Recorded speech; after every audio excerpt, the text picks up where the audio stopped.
Buonasera tifosi et bienvenue dans ce post-match de la rencontre Juventus-Sampdoria, valable pour le huitième de finale de Coppa Italia. Et donc nous avons gagné 4-1, un match que, comme je vous disais hier dans ma vidéo, avait plus ou moins une histoire déjà écrite. Même si cette Juventus, cette année, nous a habitués à des résultats un peu discontinus, mais on savait déjà que contre cette Sampdoria, normalement, la Juventus aurait gagné. Certes, je ne m'attendais pas au 4-1, je ne sais pas vous, si vous attendiez un résultat aussi large par cette Juventus très cortomuso, comme dit Allegri, qui gagne toujours d'un but maximum 2. Mais dans tous les cas, on arrive à décrocher un ticket pour les quarts de finale qui se disputeront dans quelques semaines contre la gagnante entre Cagliari et Sassuolo, match qui va être joué demain. Et moi, ce que je vous propose pour ce post-match, c'est pas de faire notre analyse habituelle. Déjà parce que j'ai pas pris de notes. Vous savez, ce match-là, je l'ai regardé un peu avec un œil seulement pendant que l'autre était sur les réseaux sociaux en train de chercher de nouveaux abonnés. D'ailleurs, likez et commentez, vous savez, ça fait booster la chaîne et on sera de plus en plus. Et puis, j'aime bien que vous commentiez, comme ça on discute un peu de notre analyse du match. Si vous êtes nouvel arrivant, n'hésitez pas à vous inscrire, à cliquer sur la petite cloche, comme ça vous serez mis au courant de toutes les vidéos que je poste. Et je vous disais, on va faire les choses un peu différemment. On va parler des gestes et images. Déjà, la première image qui me vient à l'esprit, c'est deux équipes qui n'ont pas leur entraîneur titulaire sur le banc. Parce que D'Aversa a été licencié il y a 2 jours et c'est son substitut, son second, qui était sur le banc ce soir. Et aussi parce que Allegri devait escompter une disqualification qu'il avait remédiée dans son précédent match pratiquement de Coppa Italia à la Juventus. Et donc il l'a escompté aujourd'hui. D'ailleurs, il y a d'autres règles comme ça bizarres qui empêchent Moise Kean de jouer ce match parce qu'il a été disqualifié dans la Coupe d'Angleterre. Un truc incompréhensible. Mais bref, ça c'est déjà la première image qui me vient à l'esprit. Deux équipes guidées par le second.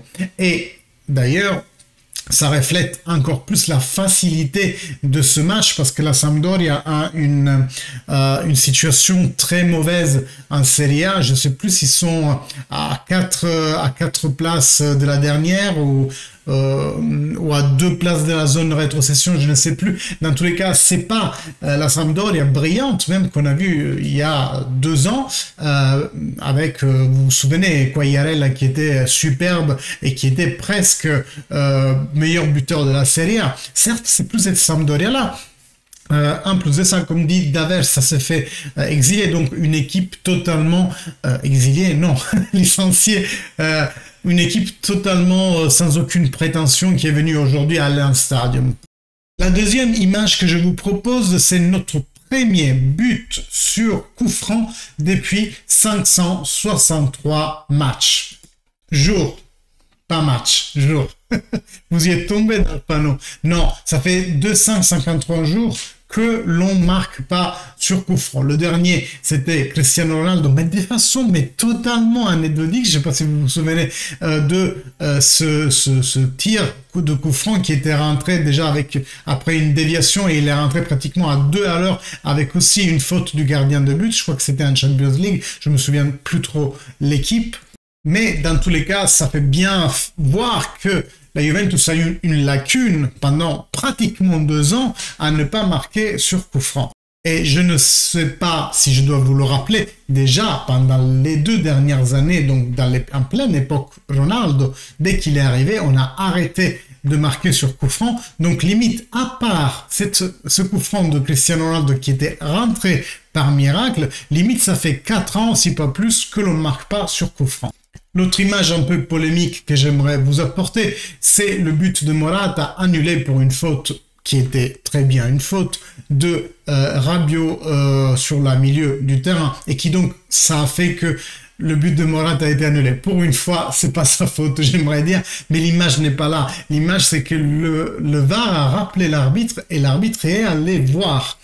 J'ai l'impression que quand il s'agit de la Juventus, on coupe toujours les cheveux en quatre. Malgré ce qu'on nous dit qu'on vole patati patata, c'est toujours vers nous qui a les contrôles les plus serrés et qui a aussi les mauvaises décisions. Mais dans tous les cas, comme dit, ce but il était bel et bien annulé.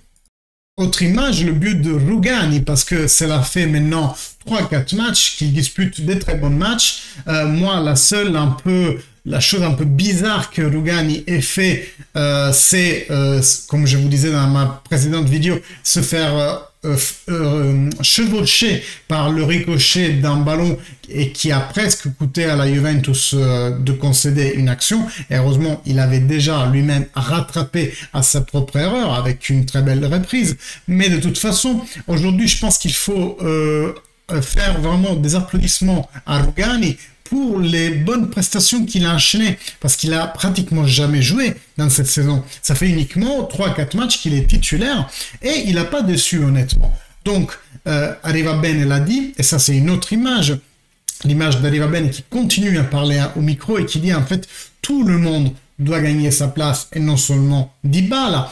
Et Rugani est un de ces joueurs, comme je vous disais dans la vidéo d'hier, dont le contrat s'expire en juin 2023 et donc qui devrait normalement renouveler et peut-être même avec un cachet moindre par rapport à celui qu'il perçoit aujourd'hui. Et honnêtement, s'il reste comme 3e/4e défenseur, moi je crache pas dessus.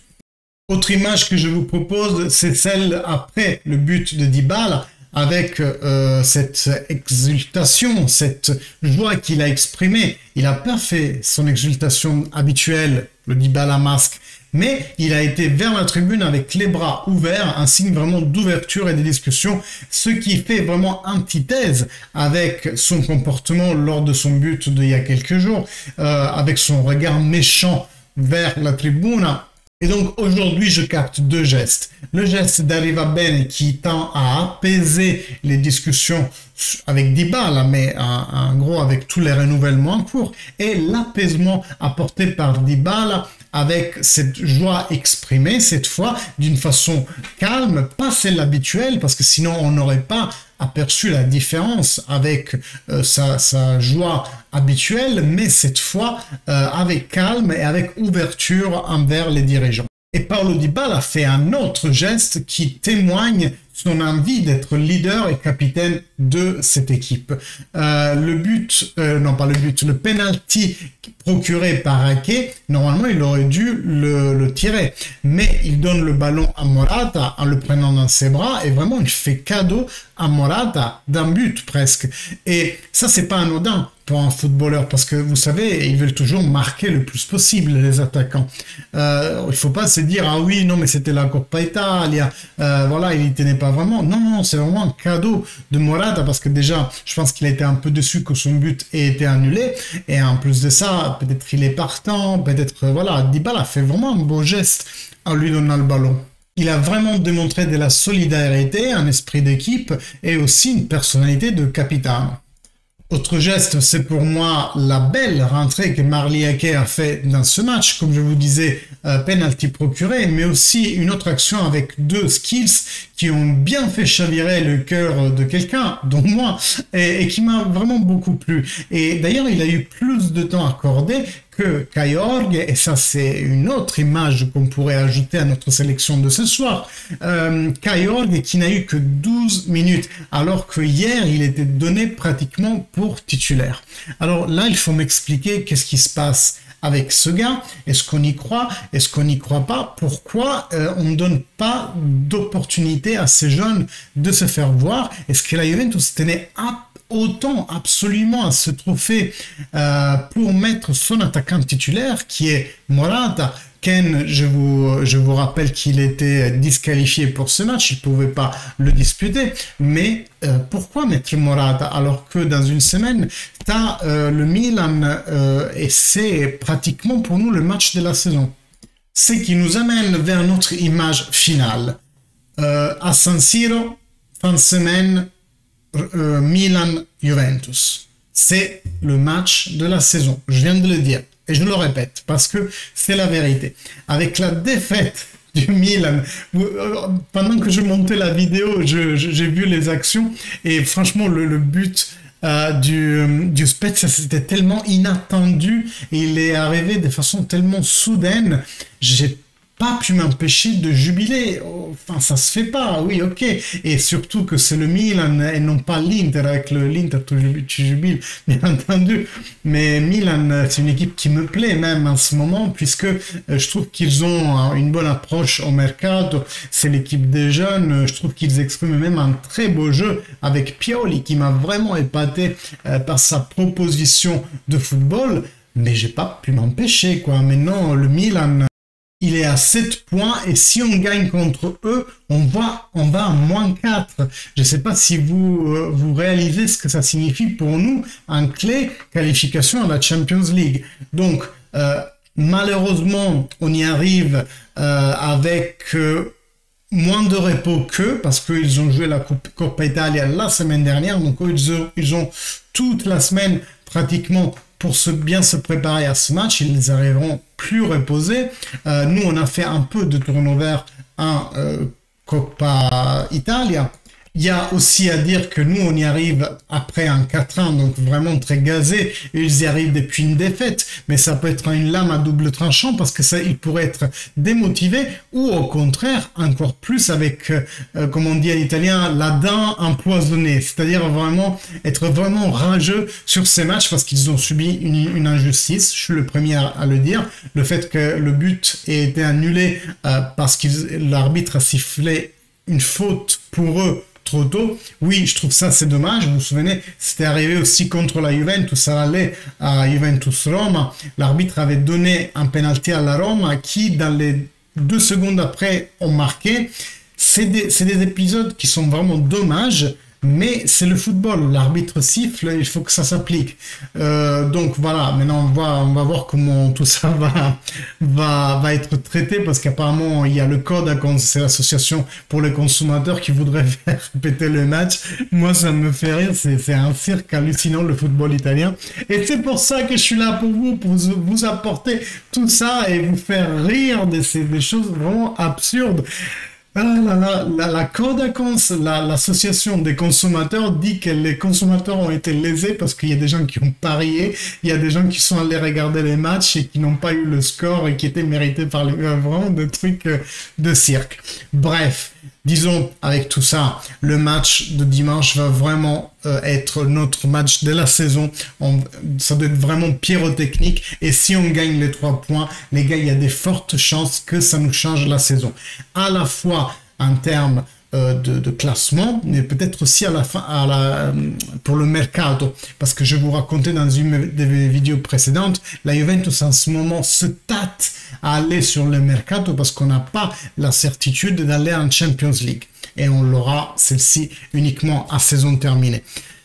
Les gars, je vous remercie de votre écoute. Petite vidéo très courte. J'espère que ce format avec les images, au lieu qu'on parle vraiment de l'analyse statique du match, ça vous a aussi fait plaisir. Moi, je vous invite toujours à liker, à commenter. Ça booste la chaîne et ça booste ma motivation. À chaque fois que je vois un commentaire, je suis hyper heureux de vous répondre. À chaque fois que je vois de nouveaux abonnés, je suis encore plus heureux parce qu'on grandit. Et donc, inscrivez-vous, activez la cloche pour être mis au courant de toutes les prochaines vidéos. Les gars, fino alla fine, forza Juventus!